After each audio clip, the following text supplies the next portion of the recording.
जय हिंद दोस्तों, अच्छी अच्छी प्रेरणादायक कहानियाँ सुनने के लिए हमारे YouTube channel golden TV Toons को सब्सक्राइब जरूर करें और बेल आइकॉन दबाना ना भूलें। घास में गुड़िया एक राजा था। उसके 12 बेटे थे। जब वे बड़े हो गए तब राजा ने उनसे कहा कि तुम्हें अपने अपने लिए एक एक पत्नी ढूंढ कर लानी है, लेकिन वो पत्नी एक ही दिन में सूत काट कर कपड़ा बुने, फिर उससे एक कमीज सिलकर दिखाए, तभी मैं उसे बहू के रूप में स्वीकार करूंगा। इसके बाद राजा ने अपने बेटों को एक एक घोड़ा दिया।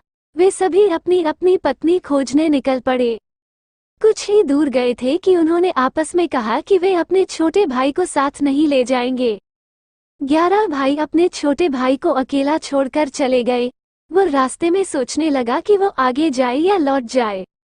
उसका चेहरा उतर गया था। वो घोड़े से उतरकर घास पर बैठ गया और रोने लगा। रोते रोते अचानक चौंक गया। उसके सामने की घास हिली और कोई सफेद चीज उसकी ओर आने लगी। जब वो चीज राजकुमार के पास आई तो उसे एक नन्ही सी लड़की दिखाई दी। उसने कहा, मैं छोटी सी गुड़िया हूँ, यहाँ घास पर ही रहती हूँ। तुम यहाँ क्यों आए हो? राजकुमार ने अपने बड़े भाइयों के बारे में बताया। उसने अपने पिता की शर्त के बारे में भी बताया। फिर उसने गुड़िया से पूछा, क्या तुम एक दिन में सूत काट कर कपड़ा बुनकर एक कमीज सिल सकती हो? अगर यह कर दोगी तो मैं तुमसे शादी कर लूंगा। मैं अपने भाइयों के दुर्व्यवहारों के कारण आगे नहीं जाना चाहता। गुड़िया ने हाँ कर दी। तुरंत ही उसने सूत काटा कपड़ा बुना और एक छोटी सी कमीज लेकर महल की ओर चल पड़ा। जब वो महल में पहुंचा तो उसे शर्म आ रही थी, क्योंकि कमीज बहुत छोटी थी। फिर भी राजा ने उसे विवाह करने की अनुमति दे दी। राजकुमार गुड़िया को लेने चल पड़ा। जब वह घास पर बैठी गुड़िया के पास पहुंचा तो उसने गुड़िया से घोड़े पर बैठने को कहा। गुड़िया ने कहा, मैं तो अपने 2 चूहों के पीछे चांदी की चम्मच बांधकर उसमें बैठकर जाऊंगी। राजकुमार ने उसका कहना मान लिया। राजकुमार घोड़े पर सवार हो गया। गुड़िया चूहों के पीछे बंधी चांदी की चम्मच पर सवार हो गई। राजकुमार सड़क के एक ओर चलने लगा, क्योंकि उसे डर था कि कहीं उसके घोड़े का पांव गुड़िया के ऊपर न पड़ जाए। गुड़िया सड़क के जिस ओर चल रही थी उस ओर एक नदी बह रही थी। अचानक गुड़िया नदी में गिर गई, लेकिन जब वो नदी के अंदर से ऊपर आई तो राजकुमार के समान बड़ी हो गई थी। राजकुमार बहुत प्रसन्न हुआ। राजकुमार महल में पहुंचा तो उसके सभी बड़े भाई अपनी अपनी होने वाली पत्नियों के साथ वहां आ चुके थे। लेकिन उसके भाइयों की पत्नियों का न व्यवहार अच्छा था, न ही वे सुंदर थीं। जब उन्होंने अपने भाई की सुंदर पत्नी को देखा तो वे सभी जल भुन गए। राजा को पता चला कि बड़े पुत्रों ने छोटे राजकुमार के साथ दुर्व्यवहार किया है, तो उसने बड़े बेटों की खूब निंदा की। फिर छोटे बेटे को गद्दी सौंप दी। छोटे राजकुमार का विवाह गुड़िया के साथ धूमधाम से हुआ। अब छोटा राजकुमार राजा था और गुड़िया रानी, दोनों सुख से रहने लगे। खुशी वहीं पर है जहां मन प्रसन्न हो। एक बुढ़िया थी जिसके एक पुत्र था। दोनों ही निर्धन थे और बहुत ही कठिनाई में जीवन व्यतीत कर रहे थे। एक दिन बुढ़िया के पुत्र ने अपनी माता से कहा कि यहाँ पर तो मेरे लिए कोई काम है नहीं। आप मुझे अनुमति दीजिए ताकि मैं किसी दूसरे नगर जाऊं। हो सकता है कि वहां पर मुझे कोई काम मिल जाए और मैं पैसा कमाकर वापस आऊं। बूढ़ी माँ ने अपने बेटे को एक सिक्का दिया और थोड़ी सी रोटी भी यात्रा मार्ग के लिए दे दी। इसके बाद उसने अपने पुत्र को विदा किया। बुढ़िया का बेटा चलते चलते एक बाजार पहुंचा। वहां पर उसने एक बूढ़े भिखारी को देखा। वो चिल्ला चिल्ला कर कह रहा था कि है कोई जो मेरे जीवन के अनुभव को एक सिक्के में खरीदे। कोई भी उस बूढ़े भिखारी की बात नहीं सुन रहा था। इसी बीच उस युवक ने सोचा कि मेरे पास एक सिक्के के अतिरिक्त कुछ भी नहीं है, क्यों न ये सिक्का मैं इस बूढ़े को दे दूं। उसने ये सोचते हुए कि आजीविका का प्रबंध करने वाला तो ईश्वर है, वो सिक्का बूढ़े को दे दिया। सिक्का देते समय युवक ने उस बूढ़े से कहा कि अब तुम मुझको अपने जीवन का अनुभव बताओ। बूढ़े ने कहा कि कोई भी अपनी वर्तमान स्थिति से संतुष्ट नहीं है। वो सोचता है कि इस स्थान से किसी दूसरे स्थान पर जाऊं ताकि मेरी स्थिति बेहतर हो जाए। बूढ़े ने कहा कि मेरे हिसाब से तो वो स्थान उचित है जहाँ पर मन को शांति मिले। प्रसन्नता महत्वपूर्ण है, न कि स्थान। बूढ़े की बात सुनने के पश्चात युवा आगे बढ़ गया और चलते चलते एक जंगल में पहुंचा। वहां पर उसने देखा कि बहुत से लोग एक कुएं के किनारे जमा हैं। उसने उन लोगों से पूछा कि क्या हुआ। लोगों ने कहा कि इस आशा के साथ हमारा कारवां यहाँ पर आया था कि इस कुएं से पानी निकाल कर पिएगा। अब हम स्वयं प्यासे हैं और हमारे पशु भी प्यासे हैं। हमने कुएं से पानी निकालने के लिए कई बार रस्सी में बाल्टी बांधकर कुएं में डाली और हर बार रस्सी टूट गई और बाल्टी कुएं में गिर गई। अंत में हमने एक व्यक्ति को कुएं में भेजा ताकि वो हमारी बाल्टियों को वापस ले आए, किंतु वह भी वापस नहीं आया। पता नहीं कुएं में क्या है। युवक जो अपने घर से काम के लिए ही निकला था, उसने ये सोचा कि इन लोगों को अपनी योग्यता और क्षमता को प्रदर्शित करने का ये बहुत अच्छा अवसर है। हो सकता है कि कारवां के लोग इसे देखकर मुझे कोई काम सौंप दें। उसने कारवां वालों को संबोधित करते हुए कहा कि यदि आप अनुमति दें तो मैं कुएं में जाकर देखूं कि वहां पर क्या है। कारवां वालों ने उसे तुरंत ही कुएं में जाने की अनुमति दे दी, क्योंकि वे स्वयं इस कार्य से डर रहे थे। उन्होंने युवक की कमर में रस्सी बांधी और उसे कुएं में भेज दिया। वह दीवार के सहारे धीरे धीरे कुएं में उतर रहा था। जैसे ही वो पानी के निकट पहुंचकर बाल्टियों को ढूंढने का प्रयास कर रहा था, एकदम से उसने एक बहुत बड़े काले देव को देखा। देव ने उससे कहा कि तुम यहाँ पर क्या कर रहे हो। देव को देखकर नौजवान डर गया। उसने देव को सलाम किया। इस पर देव हंसा और बोला, सलाम, सुरक्षा लाता है। तुम मुझको एक सज्जन युवक लग रहे हो। मैं तुमसे एक प्रश्न करना चाहता हूँ। यदि तुमने मेरे प्रश्न का सही उत्तर दे दिया तो मैं तुम्हें यह अनुमति दूंगा कि कुएं से पानी लेकर सुरक्षित वापस चले जाओ। यदि तुमने मेरी बात का सही उत्तर नहीं दिया तो मैं तुमको भी उन्हीं लोगों की भांति यहाँ पर बंदी बनाऊंगा जो तुमसे पहले यहाँ पर आए थे। ऐसे में युवक ने सोचा कि तुम्हें क्या परेशानी थी जो यहाँ पर आए, लेकिन अब इन बातों से कोई लाभ नहीं था। अब मुझको ईश्वर पर भरोसा करते हुए देखना ये है कि इस काले देव ने क्या सोच रखा है। ये सोचते हुए उसने देव से कहा कि ठीक है, मुझको तुम्हारी बात स्वीकार है। तुम अपना प्रश्न पूछो। देव ने युवा से कहा कि यह बताओ कि खुशी कहाँ है। देव का प्रश्न सुनकर युवा ने कहा कि मालूम है कि खुशी तो धरती पर ही है। फिर उसने सोचा कि यदि मैं उसको यही उत्तर दूंगा तो हो सकता है कि उसे बुरा लगे, क्योंकि उसका घर तो अंधेरे कुएं में है। अभी वो ये सोच ही रहा था कि युवक को बूढ़े फकीर की बात याद आई। बूढ़े की बात जैसे ही उसके मन में आई वो बहुत प्रसन्न हुआ। इसके बाद उसने देव से कहा कि जानते हो खुशी कहाँ है। जहाँ पर मन प्रसन्न है वहीं पर खुशी है। उसकी बात सुनकर देव बहुत प्रसन्न हुआ। उसने कहा कि तुम्हारी बातों से पता चलता है कि तुम बहुत समझदार और अनुभवी हो। तुमसे पहले जिससे मैंने ये प्रश्न किया था उसने मुझसे कहा था कि धरती पर पाए जाने वाले बाग खुशी का स्थल हैं, जबकि मुझको तो यही स्थान अच्छा लगता है और मैं इसे ही पसंद करता हूँ। देव ने कहा कि जाओ बाल्टियों को ले जाओ, मैं तुमको 3 अनार दूंगा। जब तक अपने घर न पहुँच जाना, किसी से भी इस बारे में कोई बात नहीं करना। युवक ने देव का आभार व्यक्त किया, बाल्टियों को पानी से निकालकर एकत्रित किया और उनको पानी से भरकर वापस ऊपर भेज दिया। उसके बाद वह भी कुएं से सुरक्षित वापस निकल आया।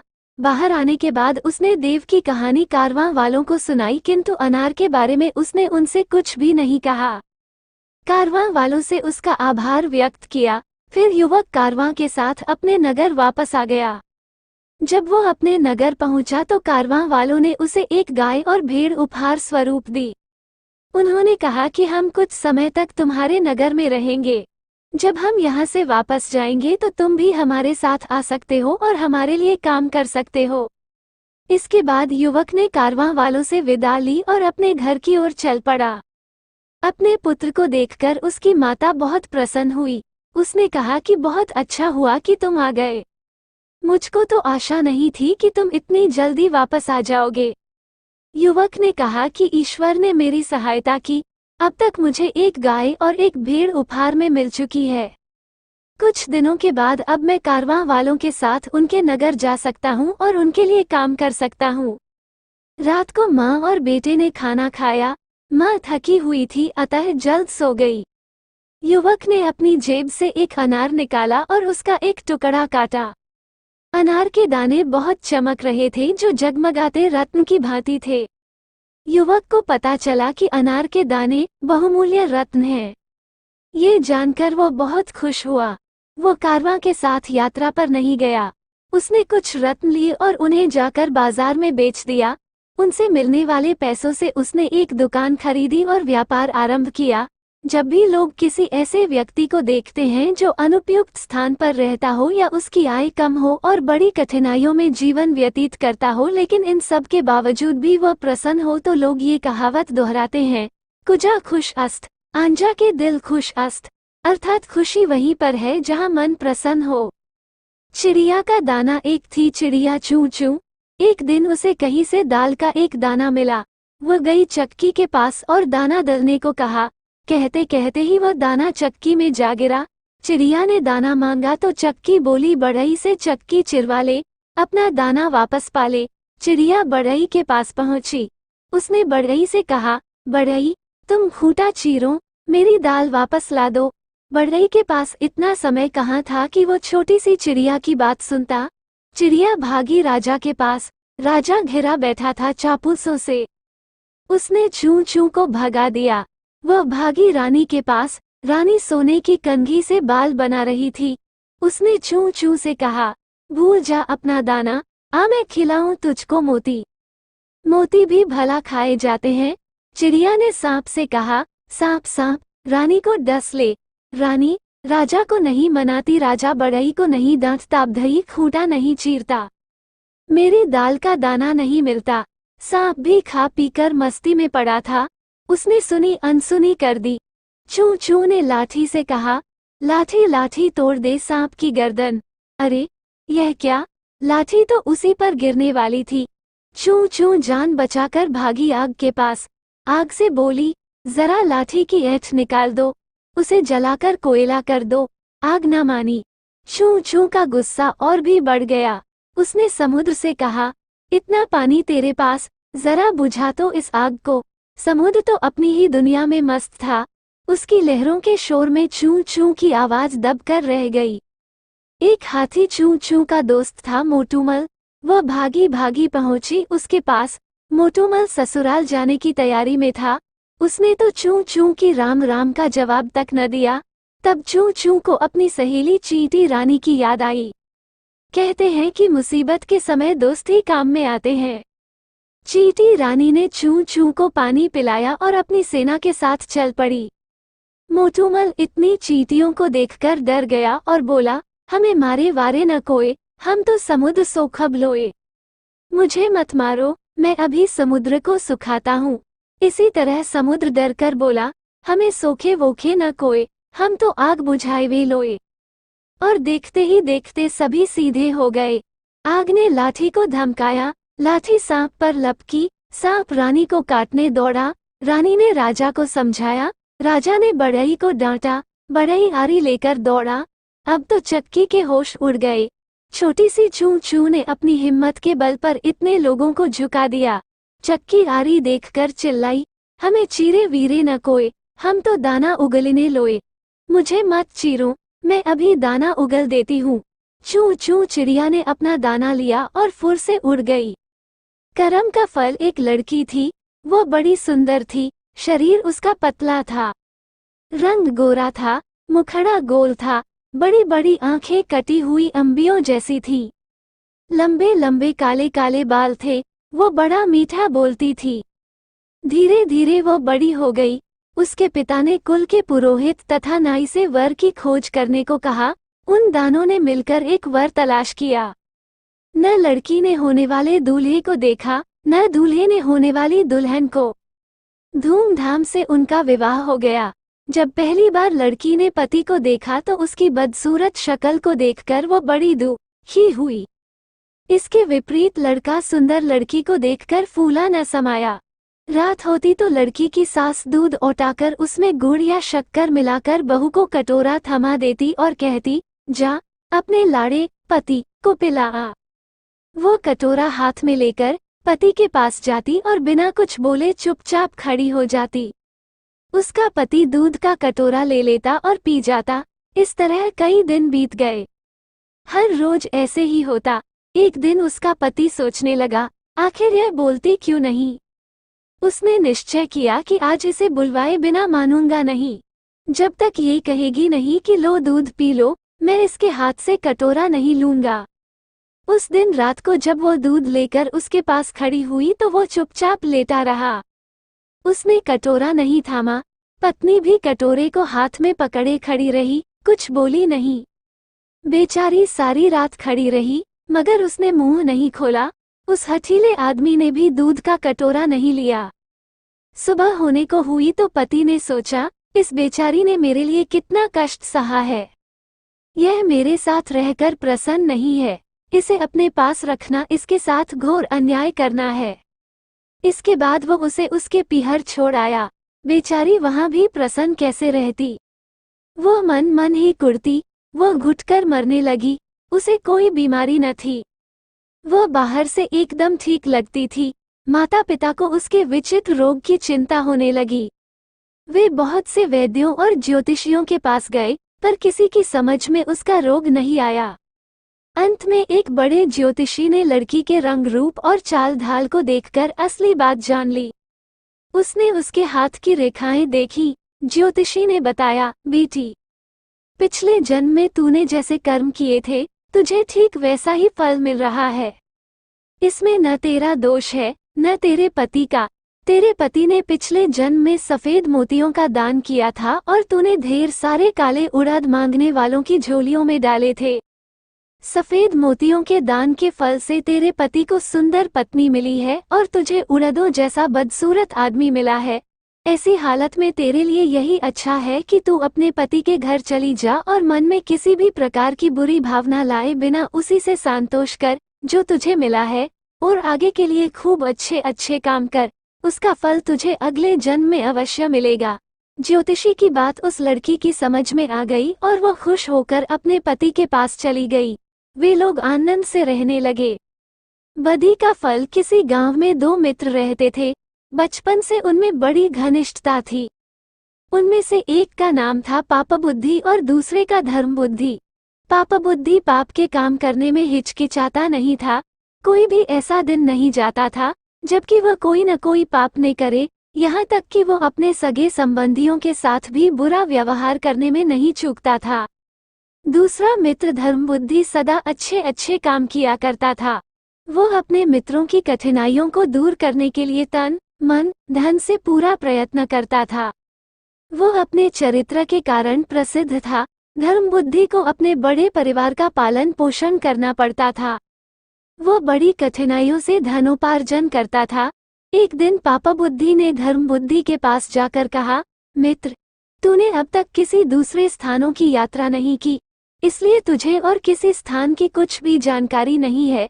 जब तेरे बेटे पोते उन स्थानों के बारे में तुझसे पूछेंगे तो तू क्या जवाब देगा? इसलिए मित्र, मैं चाहता हूँ कि तू मेरे साथ घूमने चल। धर्मबुद्धि ठहरा निष्कपट। वह छल फरेब नहीं जानता था। उसने उसकी बात मान ली। ब्राह्मण से शुभ मुहूर्त निकलवाकर वे यात्रा पर चल पड़े। चलते चलते वे एक सुंदर नगरी में जाकर रहने लगे। पापबुद्धि ने धर्मबुद्धि की सहायता से बहुत सा धन कमाया। जब अच्छी कमाई हो गई तो वे अपने घर की ओर रवाना हुए। रास्ते में पापबुद्धि मन ही मन सोचने लगा कि मैं इस धर्मबुद्धि को ठग कर इस सारे धन को हथिया लूं और धनवान बन जाऊं। इसका उपाय भी उसने खोज लिया। दोनों गांव के निकट पहुंचे। पापबुद्धि ने धर्मबुद्धि से कहा, मित्र, ये सारा धन गांव में ले जाना ठीक नहीं। ये सुनकर धर्मबुद्धि ने पूछा, इसको कैसे बचाया जा सकता है? पापबुद्धि ने कहा, सारा धन अगर गांव में ले गए तो इसे भाई बंटवा लेंगे और अगर कोई पुलिस को खबर कर देगा तो जीना मुश्किल हो जाएगा। इसलिए इस धन में से आवश्यकता के अनुसार थोड़ा थोड़ा लेकर बाकी को किसी जंगल में गाड़ दें। जब जरूरत पड़ेगी तो आकर ले जाएंगे। ये सुनकर धर्मबुद्धि बहुत खुश हुआ। दोनों ने वैसा ही किया और घर लौट गए। कुछ दिनों बाद पापा बुद्धि उसी जंगल में गया और सारा धन निकालकर उसके स्थान पर मिट्टी के ढेले भर आया। उसने वह धन अपने घर में छिपा लिया। 3-4 दिन बाद वह धर्मबुद्धि के पास जाकर बोला, मित्र, जो धन हम लाए थे वो सब खत्म हो चुका है, इसलिए चलो जंगल में जाकर कुछ धन और ले आई। धर्मबुद्धि उसकी बात मान गया और अगले दिन दोनों जंगल में पहुंचे। उन्होंने गुप्त धन वाली जगह गहरी खोद डाली, मगर धन का कहीं भी पता न था। इस पर पापा बुद्धि ने बड़े क्रोध के साथ कहा, धर्मबुद्धि, ये धन तूने ले लिया है। धर्मबुद्धि को बड़ा गुस्सा आया। उसने कहा, मैंने ये धन नहीं लिया। मैंने अपनी जिंदगी में आज तक ऐसा नीच काम कभी नहीं किया। ये धन तूने ही चुराया है। पापा बुद्धि ने कहा, मैंने नहीं चुराया, तूने ही चुराया है। सच सच बता दे और आधा धन मुझे दे दे, नहीं तो मैं न्यायाधीश से तेरी शिकायत करूंगा। धर्मबुद्धि ने यह बात स्वीकार कर ली। दोनों न्यायालय में पहुंचे। न्यायाधीश को सारी घटना सुनाई गई। उसने धर्मबुद्धि की बात मान ली और पापा बुद्धि को 100 कोड़े का दंड दिया। इस पर पापा बुद्धि कांपने लगा और बोला, महाराज, वो पेड़ पक्षी है। हम उससे पूछ ले तो वो हमें बता देगा कि उसके नीचे से धन किसने निकाला है। ये सुनकर न्यायाधीश ने उन दोनों को साथ लेकर वहां जाने का निश्चय किया। पापा बुद्धि ने कुछ समय के लिए अवकाश मांगा और वह अपने पिता के पास जाकर बोला, पिताजी, अगर आपको ये धन और मेरे प्राण बचाने हों तो आप उस पेड़ की खोखर में बैठ जाएं और न्यायाधीश के पूछने पर चोरी के लिए धर्मबुद्धि का नाम ले दें। पिता राजी हो गए। अगले दिन न्यायाधीश, पापा बुद्धि और धर्मबुद्धि वहां गए। वहां जाकर पापा बुद्धि ने पूछा, ओ वृक्ष, सच बता, यहाँ का धन किसने चुराया है? खोखर में छिपे उसके पिता ने कहा, धर्मबुद्धि ने। ये सुनकर न्यायाधीश धर्मबुद्धि को कठोर कारावास का दंड देने के लिए तैयार हो गए। धर्मबुद्धि ने कहा, आप मुझे इस वृक्ष को आग लगाने की आज्ञा दे दे। बाद में जो उचित दंड होगा उसे मैं सहर्ष स्वीकार कर लूंगा। न्यायाधीश की आज्ञा पाकर धर्मबुद्धि ने उस पेड़ के चारों ओर खोखर में मिट्टी के तेल के चीथड़े तथा उपले लगाकर आग लगा दी। कुछ ही क्षणों में पापा बुद्धि का पिता चिल्लाया, अरे, मैं मरा जा रहा हूँ, मुझे बचाओ। पिता के अधजले शरीर को बाहर निकाला गया तो सच्चाई का पता चल गया। इस पर पापा बुद्धि को मृत्यु दंड दिया गया। धर्मबुद्धि खुशी खुशी अपने घर लौट गया।